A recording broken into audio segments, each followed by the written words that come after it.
नइखे भुलाइल पगली, नइखे भुलाइल पगली। सदियों के बाद आशीर्वाद दे दो, हो आशीर्वाद दे दो। अभी अभी करे हमके याद, आशीर्वाद दे दो। अभी अभी करे हमके याद, आशीर्वाद दे दो।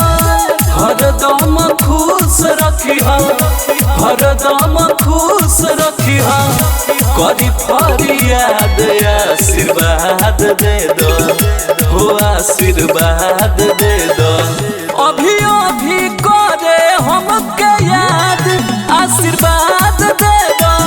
अभी अभी करे हमके याद, आशीर्वाद दे दो। अभी अभी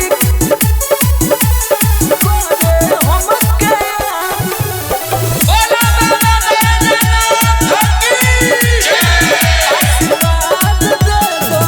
भोला बाबा कहतानी सारा बात खुल के। लीला पटिका करे डमरू रसूल के, डमरू रसूल के। भोला बाबा कहतानी सारा बात खुल के। लीला पटिका करे डमरू रसूल के। खास बाटे आस बाबा, खास बाटे आस बाबा।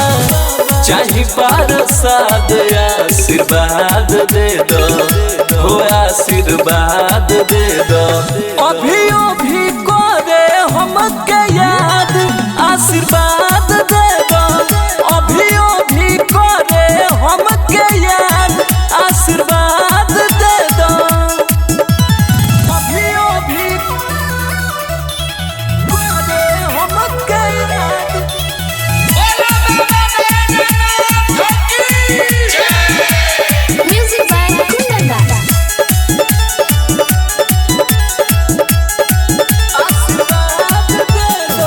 ससुरा से आइल बाड़ी सोना नई हार में। दर्शन करावे लैनी संगे देव घर में। ससुरा से आइल बाड़ी सोना नई हर में। दर्शन करावे लैनी संगे देव घर में। लालजी बबलू से, दीपक बबलू से। करे ना विवाद आशीर्वाद दे दो, हो आशीर्वाद दे दो। अभी अभी करे हमके याद, आशीर्वाद दे दो।